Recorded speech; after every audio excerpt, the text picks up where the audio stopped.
This guy loved napping on the rooftop. Today the nap lasted 12 years. A shooting star crossed the sky and he woke up. He stretched and felt rested. A group of students came to watch the meteor shower. They stared at him in shock. Haesong ran to his classroom but saw no familiar faces. He wondered if he had entered the wrong room. The teacher noticed his old uniform and looked alarmed. About to call security, the teacher watched Haesong run out. Haesong rushed down the stairs and saw the year 2017 on an electronic display. He knew it should be 2005. Thoughts of his grandmother, brother, and sister filled his mind. Panic pushed him toward his house. He burst through the door and saw his family eating dinner. They greeted him, then vanished. Even the family photo on the wall was different. He stepped outside in confusion. He realized his past and present had collided. This is reunited worlds. 다시 만난 세계. A middle-aged man returning home grabbed him, thinking he was a burglar. Haesong tried to break free and accidentally threw the man several meters. Shocked by his own strength, he helped gather the man's belongings. A metal pipe struck his head. 이산 언제 오셨어요? He woke in a hospital bed while a doctor bandaged him. A police officer scolded him for breaking into a house in a school uniform. When asked for his name and birth date, Haesong said he was born in 1987. The officer laughed. At the station, the officer checked the records. The details matched, except they showed Haesong died in 2005. Haesong washed his face in the restroom and saw the scar on his forehead was gone. Another officer, Hobang, entered. They both stopped. Hobang stared in disbelief. He touched Haesong to be sure he was alive. They sat together. Hobang watched Haesong eat noodles and whispered a prayer. Haesong asked about his girlfriend Yong Wan. Hobang looked away and said they lost contact. He asked if Haesong remembered that day. Memories came back. Haesong woke early, made breakfast, and cared for his younger siblings. Yong Wan arrived to celebrate his birthday. They rode bicycles along the river and laughed. Later he brought breakfast to his brother Young Jun at school. A classmate said Young Jun had been beaten. Haesong found Young Jun bruised and felt a surge of anger. When Young Jun blamed him for the attack, Haesong confronted the bully Kyung Cheol and kicked him. 양정철! 내 동생한테 왜 그랬어? 너 오늘 죽었어! But Yongwan's calm words cooled his rage. 너 2학년 때도 일진 애들이랑 싸워서 저항 먹었잖아. Later that day, after school, Haesong headed to his part-time job. He stopped to buy a phone card for Yong Wan, planning to surprise her while she prepared a birthday party with her younger siblings. He called to say he would arrive early, but she asked him to pick up her bag from the art room first. He searched the room and found nothing. As he turned to leave, he saw Kyung Cheol lying in a pool of blood. He propped him against a bookshelf and ran to call an ambulance.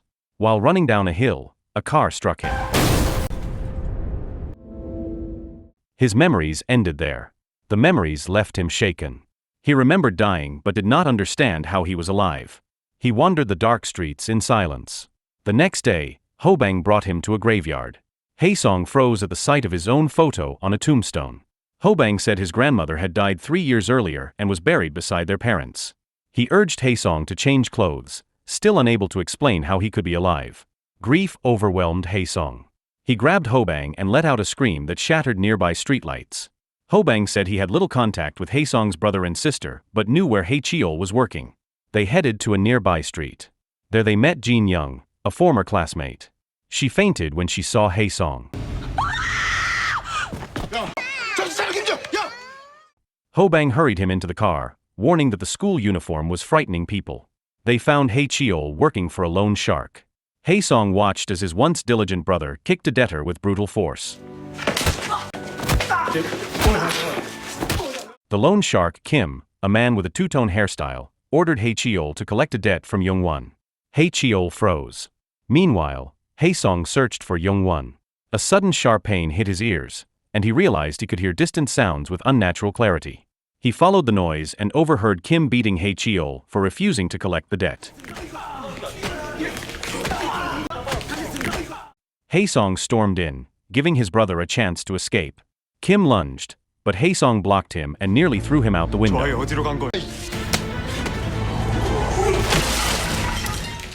Jin Woong, Kim's short-haired partner, charged with a baseball bat and was thrown aside. Pressed for Yongwan's address, Jin-woong handed over a card. Hae-song took a bus to the address. A serious-looking man asked if he was new, staring at him with an unsettling intensity. Uneasy, Hae-song continued to Yong Wan's building and rang the bell. No one answered. He waited downstairs, but she never appeared. Kim and his men arrived expecting a fight, but Hae-song offered no resistance. They quickly overpowered him and knocked him to the ground, confused by his silence. That night, heavy rain fell as Yong Wan returned home. She saw a man lying in the downpour and froze when she recognized his face. It was Hae-song. She carried him inside, treated his wounds, and struggled to believe what she saw. He looked exactly as he had 12 years earlier. While he slept, memories pulled her back to the day of his funeral. She remembered running through the rain to the photo studio, begging for a smiling picture of him to display. The grief of that day came rushing back. Morning arrived. Yong Wan left a note asking the stranger to visit a hospital and left for work. After she left, Hae-song's injuries vanished without a trace.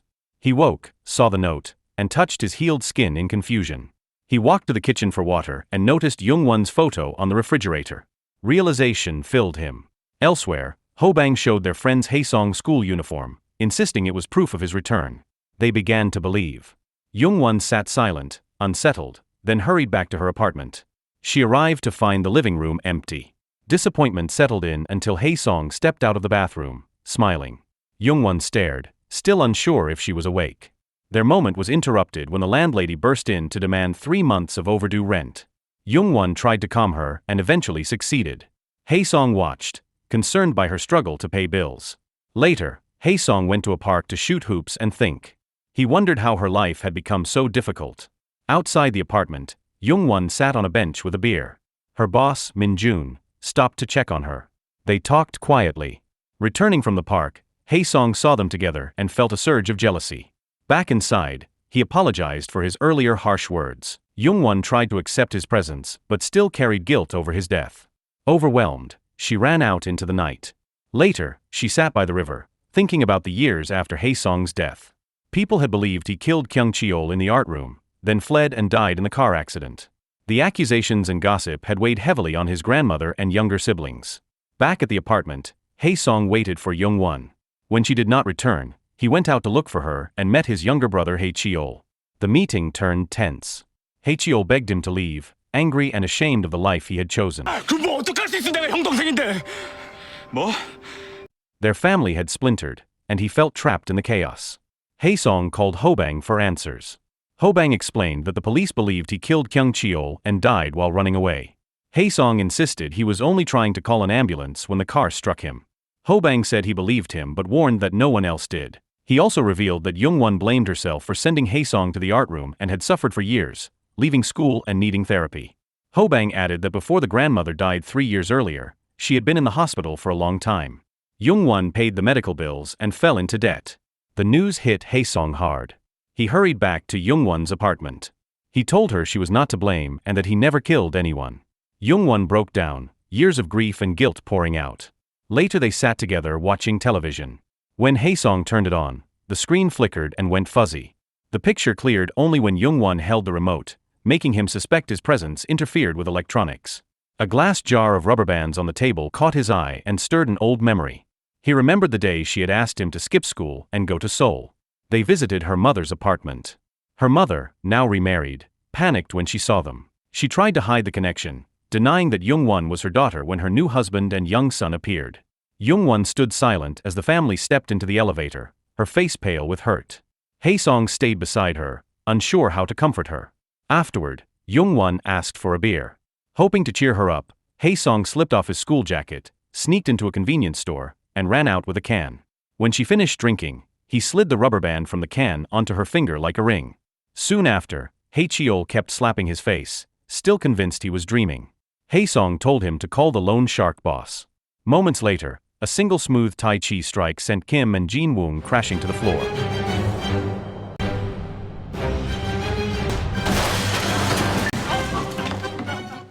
Outside, Hae-cheol heard the chaos but could not see what was happening. Inside, the 2 loan sharks groaned in pain. When they saw Hae-song approach, they scrambled to their knees, bruised and terrified. Haesong warned them to stay away from his brother. 합법적인 한도 내에서 받아가세요. 아셨죠? They nodded quickly, eager to leave. Afterward, Haesong took Haecheol to a park and explained that he had nothing to do with Kyung-cheol's death. Haecheol doubted him, saying no one would believe the story and that his own life was already ruined. He started to walk away, but Hobang suggested they eat together. During dinner, Hobang handed Haesong a phone. Haesong asked for his siblings' numbers, but Haecheol admitted he did not have them. Young-jun had cut off contact after entering medical school. Young-in had moved to Seoul to earn money. Their youngest sister, Soo-ji, had been sent to an orphanage after elementary school. Anger and determination drove Haesong to find Young-jun. He located him at the hospital, sitting with the director and the director's daughter. A nurse announced that a high school student named Haesong wanted to see him. Young-jun denied knowing him and called security. 2 guards tried to remove Haesong, but he brushed them aside with ease. Another guard drew a gun and met the same fate.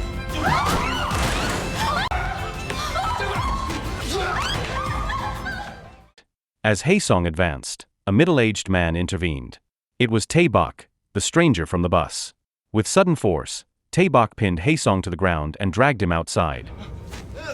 He lifted Haesong effortlessly and warned him not to use his strength recklessly, then walked away.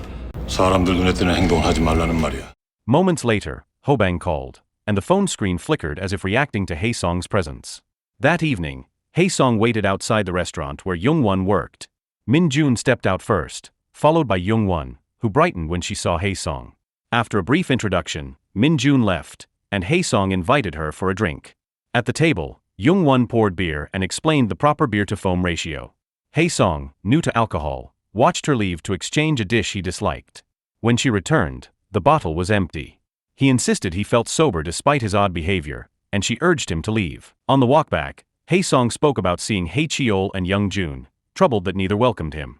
He admitted he did not understand why he had returned and felt lost. Later, he woke surrounded by childhood friends, their laughter and memories filling the room. The next day, Haesong brought Hobang to the site of his accident. He explained how he had found Kyung-cheol bleeding in the art room, grabbed his bike to call for help, and was struck by a car while riding down the hill. Hobang said the car belonged to Tae-hoon's father, but was driven by a hired driver who was later convicted of manslaughter. Tae-hoon had been devastated after the crash. Haecheol joined them at the site, ready to help find the real killer. He described the night of the incident. Their grandmother and Young-in had gone to the hospital, Yong-wan had gone to the police station, and he stayed home with Soo-ji, frightened. When asked about Young-jun, Haecheol said he was not home. Hobang added that Yong-wan's police statement claimed all 4 siblings were home that night. The contradiction kept Haesong awake. Yong-wan woke during the night for water and confirmed that Young-jun had not been home. She insisted she told the police the same thing. The inconsistency troubled Haesong. The next day, he visited Tae-hoon at his shopping mall. Tae-hoon offered to take him to Young-in, who worked there. They arrived to see a woman dragging Young-in by the hair, accusing her of an affair. Haesong recognized his once gentle sister being humiliated in public. He moved to intervene, but Tae-hoon held him back. The scene escalated until Young-in fainted. At the hospital, she awoke to find Haesong beside her and began to cry, thinking she was dreaming. Haesong later confronted the accuser in his store, demanding an apology. The man refused with a sneer. Haesong's anger rose, but Tae-bok appeared, pulled him aside, and led him to a nearby cafe. With a glance, Tae-bok darkened the room, lifted the man effortlessly, and flung him toward Haesong, who responded with a swift kick.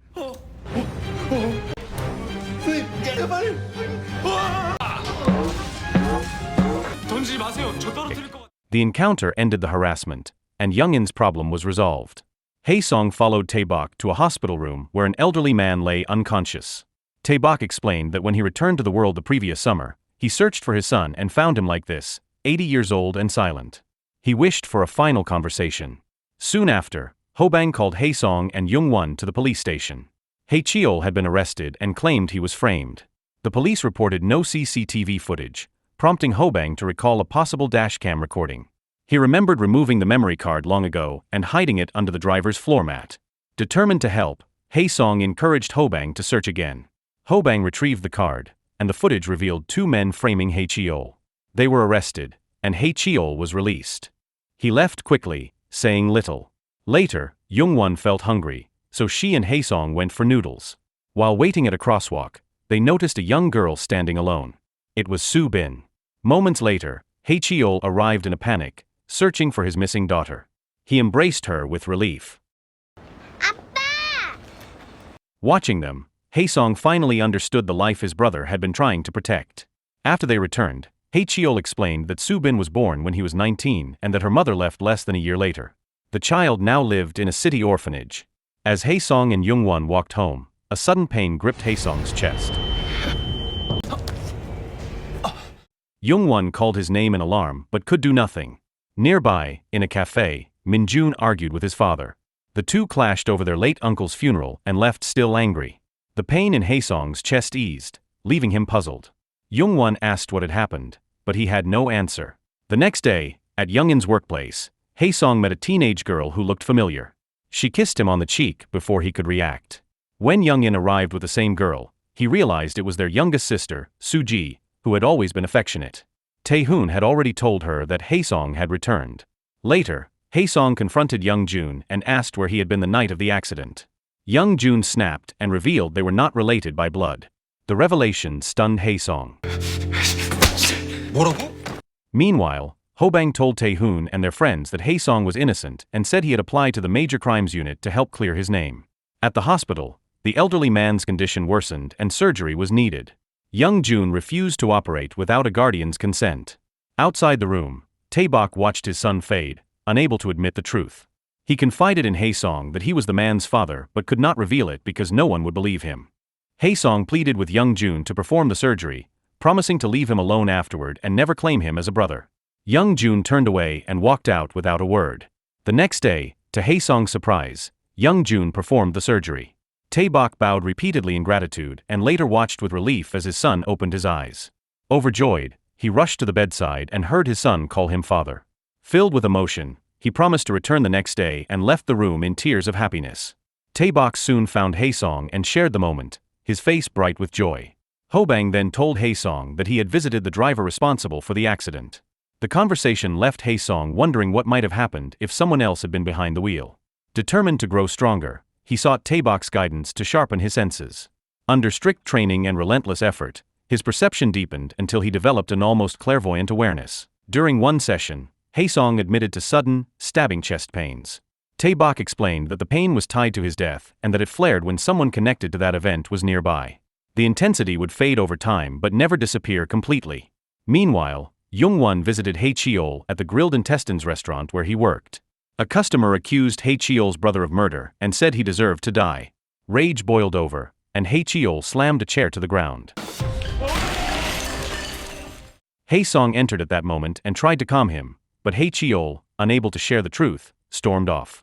Leaving the mall afterward, Hae-song met Tae-bok again and learned that Tae-bok's son had passed away. He accompanied him to the hospital for a final farewell. Grief weighed heavily as Tae-bok admitted he had been feeling weaker and explained that their time in the living world was limited. He had arrived the previous summer and sensed that he would soon have to leave. When Hae-song asked what this meant for him, Tae-bok said no one knew the exact moment of departure. Some remained for months, others only weeks. He warned Hae-song to finish what mattered most while he still could, because another chance might not come.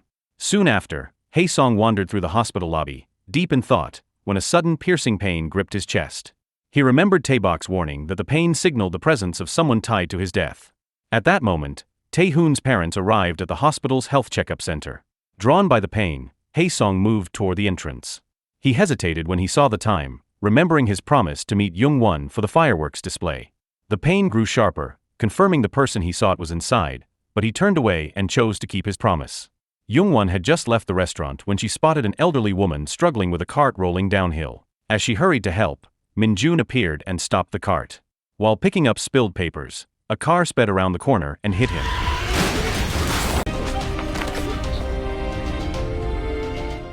Yong Wan rushed him to the hospital, missing the fireworks. Hae-song reached the event but found no sign of her. He watched the fireworks alone. When Min-joon regained consciousness, he encouraged Yong Wan to go. By the time she arrived, the show had ended. She found Hae-song waiting and explained what had happened. They shared cotton candy and a packed dinner on the grass before returning to her apartment, where they kissed as popcorn scattered.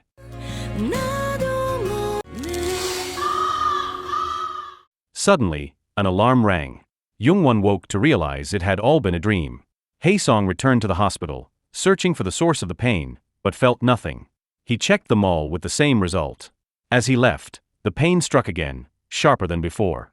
He scanned the area and sensed the culprit nearby. From a parked car, Tae-hoon's father watched in shock as Hae-song searched. When the car drove away, the pain vanished. The next morning, after fixing a leaky pipe, Hae-song met Tae-bok outside Yong Wan's building. Their landlady appeared, shouting about overdue rent and threatening eviction. She nearly tripped, but Tae-bok caught her. Her attitude shifted instantly, and she agreed to give them more time. Hae-song asked Tae-bok how he might earn money to help his family. Tae-bok shared the story of a massive ginseng root he had once lost when his boat capsized on the Han River. After returning to this world, he had found it again and sold it for a fortune, enough to cover his son's medical bills with plenty left over. He decided to give the remaining money to Hae-song, who used it to pay Yong Wan's debts. That evening, Yong Wan, overjoyed, shared the news that her debts were cleared. She took Hae-song to a movie, but he lacked identification and could not enter. They returned to her apartment instead. Remembering her vivid dream from the night before, she closed her eyes and leaned in for a kiss. The next day, Hae-song tried to bring his siblings together for dinner, but Young-in refused to join if Hae-cheol attended. Their mother had left her a gold necklace before she died, a gift she had cherished even when she had to leave college because of financial trouble. She believed Hae-cheol had stolen it. Hae-song found Hae-cheol at the car wash and urged him to apologize. Hae-cheol dismissed the idea, saying it was in the past. Later, Hae-song invited Young-in and Soo-ji to a restaurant. As they prepared to order, Hae-cheol arrived unexpectedly and handed Young-in a stack of bank books. He explained that he had saved small amounts every day for 3 years to repay her. He admitted he took the necklace when Soo-bin was born, after her mother left, and he had nothing to cover hospital bills or baby supplies. Young-in listened silently, struggling with the memory of how much the necklace meant to her. Before she could respond, friends appeared with a cake for her birthday. Surprised, she blew out the candles, and the resentment that had weighed on her began to fade. That night, Hae-song rode a bus with Tae-bok and spoke about his feelings for Yong Wan. He felt torn about pursuing them. Tae-bok urged him to focus on the present rather than worry about what lay ahead. When Hae-song turned to continue the conversation, Tae-bok was gone, leaving only a blank sheet of paper on the seat. Realizing he might not have much time left, Hae-song hurried to see Yong Wan. As he approached the restaurant, the familiar but weaker chest pain returned, a reminder of someone tied to his death. He searched the area but only saw a car pulling away, and the pain disappeared. Determined to stay close to the scene, he asked Yong Wan for a job at the restaurant so he could watch for the person's return. She introduced him to Min-jun and the staff, who agreed to a trial if he could create a new dish that impressed them. The next morning, Yong Wan heard noise next door and discovered that Hobang had moved in. Meanwhile, Hae-song focused on the challenge, relying on his sharpened sense of taste. Working with Yong Wan, he developed a clam and beef pasta that combined rich beef flavor with a delicate taste of clams. The dish impressed everyone, and he earned the job. To celebrate, Yong Wan gave him a necklace she had bought for his birthday 12 years earlier. As she fastened it, she sneezed and accidentally brushed his cheek with her lips, then quickly retreated to her room, embarrassed. Hae-song stayed alert, convinced the person connected to his death would return to the restaurant. His pasta became a customer favorite, yet he noticed Yong Wan growing quiet. She cut her hand while chopping vegetables and later confided to Min-jun that seeing an old classmate at the restaurant reminded her of the boyfriend she had lost in a car accident during their senior year. She admitted that since Hae-song's return she had felt happy enough to forget the pain, but if the accident had never happened he would now be 31 like the others, living an ordinary life. She still blamed herself, unable to face him fully. Min-jun told her that everyone has a fate and that some things are beyond control. The next morning, Yong Wan texted Jin-ju to say she had a fever and dizziness and asked her to bring medicine. Jin-ju went to the building but instead of heading to Yong Wan's apartment, stopped at Hobang's place, thinking Hae-song would be the better caregiver. Jin-ju explained Yong Wan's recent struggles with guilt and grief. Hae-song went to Yong Wan's apartment, tended to her with quiet care, and urged her to rest. By evening, she stepped outside for air and found him waiting on the steps. They took a gentle walk together. The next day, Hae-song invited her on a photo outing to recreate the pictures they had never taken. They posed in a flower garden to capture spring, then at a park fountain for a summer scene. They found artificial autumn leaves, wore jackets, held coffee cups, and scattered the leaves for a perfect fall image. Finally, they visited an indoor ski slope, sprayed fake snow, and created a winter shot. The day was filled with light-hearted moments and quiet joy. Back at her apartment, Hae-song reminded her to place the photos on her fridge. Soon after, Hobang told him about an upcoming event at the mall that would draw many employees of Tae-hoon's father's company. Sensing an opportunity to find the person tied to his death, Hae-song decided to attend before the strange chest pain faded completely. Hobang warned that entry required an invitation. Remembering that Tae-hoon's father was Chairman Cha, they approached Tae-hoon for help. Hobang added that every event needed catering, so Hae-song asked if the restaurant could handle it. A quick call from Tae-hoon secured their spot. The sous chef later announced that 2 kitchen assistants could attend. Hae-song and Yong Wan competed for the second spot in a spirited chicken fight. Determined to win, Hae-song finally knocked her down, earning a sharp glare of mock annoyance.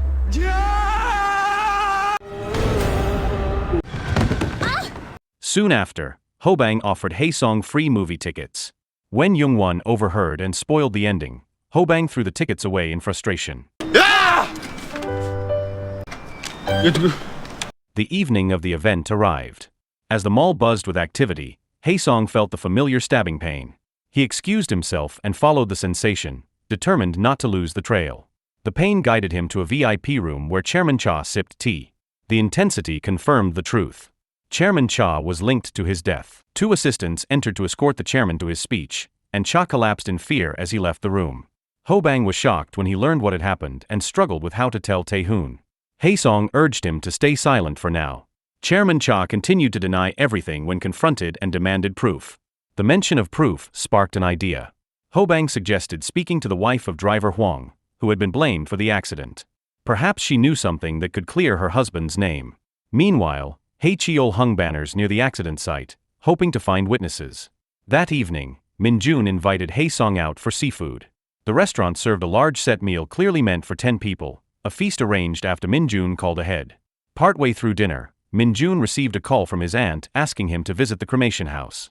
On his way there, he noticed the banner Hae-cheol had hung near the accident site. Memories surfaced of the year he had missed a memorial service after receiving an urgent call.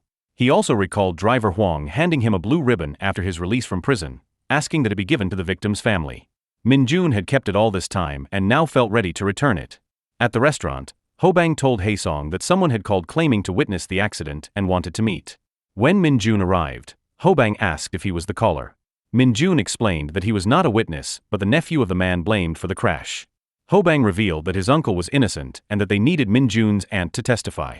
Learning that the car belonged to Chairman Cha, Min-jun was stunned to realize this was the father who had abandoned him as a child. Hae-song examined the ribbon Hobang handed him, recognizing it as the one he had bought 12 years earlier for Yong Wan. Its return, though late, felt meaningful. Yong Wan was moved by the gesture. Determined to confront the truth, Hae-song met Chairman Cha and mentioned that driver Hwang's wife was on her way. Cornered, the chairman confessed to striking Hae-song with his car. When pressed about Kyung-cheol's death, he claimed that Young-jun was responsible and said guilt over the accident led him to cover for him, even paying for Young-jun's tuition and living expenses. He showed records to prove the payments. Shocked, Hae-song rushed to the hospital and demanded answers from Young-jun, asking about that night and the money. Young-jun hesitated and denied everything, deepening Hae-song's conviction that his brother was involved. Soon after, Hobang and Hae-song received a mysterious call from someone claiming to know details of the 12-year-old murder. They agreed to meet. The caller turned out to be Kyung-cheol's older brother, who said Kyung-cheol had received a call from an art teacher that day. Kyung-cheol had told him he did not know the teacher and was confused by the request. Seeing Hae-cheol's banners, he began to suspect foul play. Yong Wan recalled that their school had only 2 art teachers and wondered why one would summon a student who was not in the art program to the art room. The next day, Hobang questioned the first teacher, who grew nervous, denied knowing Kyung-cheol, and left quickly. He then questioned the second teacher, who admitted arranging a meeting but only to reprimand Kyung-cheol for hiding cigarettes. She had asked to meet him at the back gate, not in the art room, and said she later saw him enter the school with another student wearing a uniform and a cast on the right arm. Yong Wan remembered a classmate with a cast. Searching their yearbook, they found a photo of Dong-suk. Hobang took the book, convinced that Dong-suk was either a suspect or a key witness. Meanwhile, Hae-song could not ignore Chairman Cha's claim that Young-jun was the killer. He wondered why the chairman would lie and what else might be hidden. The next day, Hobang reported that investigators had found 2 sets of fingerprints on the statue that killed Kyung-cheol. One belonged to Hae-song, and the other remained unidentified. Because Dong-suk had moved to Canada after graduation, he became the most likely match. Later, as Yong Wan left her art gallery, she unexpectedly saw Dong-suk getting out of a taxi. They spoke briefly, and he mentioned that Kyung-cheol had asked him to meet Tae-hoon in the art room on the night of the death. He received a call and left before she could ask more. Yong Wan quickly relayed the encounter to Hae-song. The lead deepened the mystery. If Chairman Cha had blamed Young Jun, why would he lie, and what was he trying to hide? Ho Bang confirmed that only 2 sets of prints were on the statue. The second set still lacked a match. Dong-suk's move to Canada and later to the United States complicated the search, and there were no immigration records of him returning to Korea. Ho Bang suspected he had changed his name and citizenship. Puzzled by the contradictions, Hae-song confronted Tae-hoon. Tae-hoon admitted seeing Hae-song and Kyung Cheol arguing earlier that day and said he had warned Kyung Cheol to stop bullying Young Jun. Later, Kyung Cheol called him to the art room and attacked him. Tae-hoon pushed him and fled, hearing a loud thud but not seeing the fall. Frightened, he called his father and went home. When the police later named Hae-song as the killer, he considered confessing but thought it was too late. Hurt by his friend's silence, Hae-song walked away. Soon after, Dong-suk visited Yong Wan's gallery and recognized Hae-song from her description. Hae-song chased him, but he vanished. Security footage confirmed it was Dong-suk. Ho Bang's checks showed that Dong-suk had lived in Canada and the United States and likely changed both name and citizenship, explaining the missing records. Yong Wan wondered if guilt had driven him to the gallery after their meeting and questioned how he even knew where she worked. As Hae-song replayed Tae-hoon's confession, he struggled to place Dong-suk's role. Ho Bang noted that Kyung Cheol had been struck on the right side of his face by a left-handed blow, and Dong-suk's right arm had been in a cast at the time. The evidence pointed squarely at him. Tae-hoon later called Ho Bang, planning to confess to the police. Before he could, Hae-song shared the new findings about Dong-suk. Tae-hoon recalled seeing Dong-suk with the cast heading upstairs that night. He repeated that he only pushed Kyung Cheol and left, estimating he was gone for 5 to 10 minutes before returning. That evening, Dong-suk stayed in a hotel, replaying the night of the murder in his mind. Across town, Yong Wan sorted through a box of old belongings on her balcony. She found a camera and watched a video Hae-song had recorded, telling her that by the time she saw it, he would likely be gone. Overwhelmed, she dropped the camera and froze. Moments later, Hae-song appeared, cheerful and unaware of her discovery. Unable to face his impending departure, Yong Wan ran from the apartment in tears. Hae-song followed, calling after her, but she kept running, hurt by the thought of losing him again. She spent the night at Jin-ju's place, crying, while he waited on her balcony until dawn. By morning, Yong Wan had calmed. She handed Hae-song a video she had made. In it, she said that if he was watching, she had accepted the possibility of his departure. She called his return a miracle and a blessing, promising to treasure every moment left with him. That evening, Hae-song, Yong Wan, and Ho Bang met in a park. Ho Bang wondered how Dong-suk knew where Yong Wan worked. She realized she had only given her gallery card to Subin's mother, Yumin. They suspected Dong-suk was serving as Yumin's lawyer in the custody case against Hae Cheol. The next day, Yong Wan arranged to meet Yumin, who texted to say she would see Dong-suk at a cafe. Hae Cheol went instead and quietly lifted Dong-suk's fingerprints while he was distracted. The prints matched those found on the statue, confirming him as the prime suspect. Ho Bang located Dong-suk at the airport as he tried to flee. Confronted, Dong-suk insisted he had seen Hae-song kill Kyung Cheol. When Hae-song stepped forward, Dong-suk collapsed in fear. His arrest revealed the truth and cleared Hae-song's name. Chairman Cha later apologized and offered to confess, but Hae-song refused, asking only that he live with his guilt and use his influence to help others. Hae-song then took his siblings on a countryside trip. They enjoyed their time together, though the shadow of his approaching departure lingered. Tears fell, and unspoken goodbyes hung in the air. In the days that followed, Hae-song and Yong Wan cherished every moment. They gathered with friends for a final photo session, their smiles reflecting both joy and the weight of parting. Hae-song placed a ring on Yong Wan's finger as his body began to fade.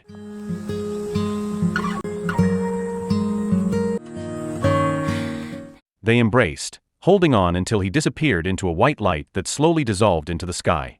A year later, life had moved forward, but memories of Hae-song remained strong. Yong Wan visited the tree where they had said goodbye. A gentle breeze stirred the leaves. When she turned, she saw him standing there with a radiant smile. He reached for her hand, and they shared a quiet, timeless moment before the story came to an end. So the moral of the story is, if you ever take a nap on a rooftop, set an alarm or you might wake up 12 years later with super strength and a murder mystery to solve.